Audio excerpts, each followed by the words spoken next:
তো আমরা পৈরতলার কাছাকাছি, ব্রাহ্মণবাড়িয়া পৈরতলার কাছাকাছি চলে আসছি। তো যেতে যেতে এত সুন্দর একটা নদী না খাল না বিল জানি না আসলে, আমি জায়গার নাম কোথায় সেটাও আমি জানি না, তবে খুবই সুন্দর লাগে। একটু এই যে কোনা একটু ফেনা ফোনা রয়েছে, তবে পিছনে দেখেন বিশাল একটা মরুভূমির মতো, মানে সমুদ্র সৈকতের মতন দেখেন।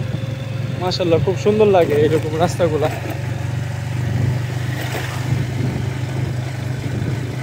এদিকে দেখেন পানি আর পানি বিশাল। আর ওইদিকে তো ব্রিজ দেখা যাইতেছে, ব্রিজের উপরে অসংখ্য মানুষ মনে ঘুরতে আসছে সম্ভবত, তেমনটাই মনে হচ্ছে। আর এদিকে দেখেন অনেক দূর পর্যন্ত এই অবস্থা, পানি আর পানি।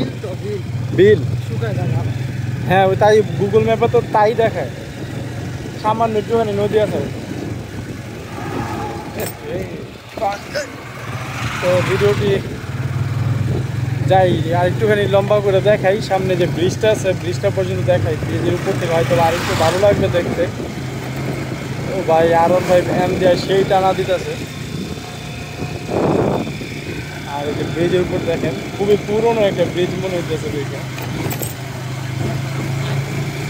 বেশ ভালো।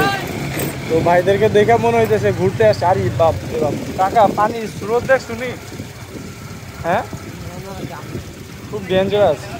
আর এই জায়গায় ওরা মনে জাম দিতেছে, ওরে পানির ঢেউ, বাপ রে বাপ। ওরা আসছে দূর থেকেই ঘুরতে আসছে,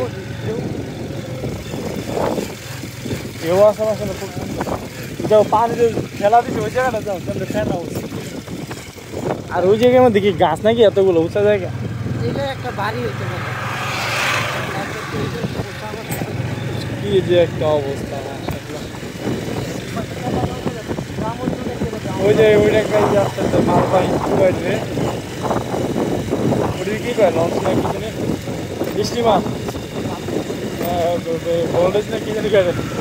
আচ্ছা মনে আসছে না, ওই যেমন এই যে ব্রিজের নিচে যায়। একটা কথা আছে না যে গ্রাম অঞ্চল দেখা যায় না, হ্যাঁ আসলেই অনেক বড় একটা জায়গা, খুব সুন্দর চারিদিকে শুধু মানে সুন্দর গাছপালা।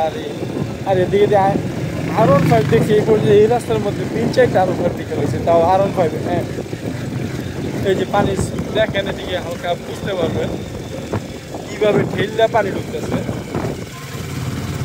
এই যে দেখেন বুঝা যাবে না জানি না, ঠেললে পানি ঢুকতেছে। হ্যালো, তো ভিডিওটি এই পর্যন্তই। আসসালামু আলাইকুম।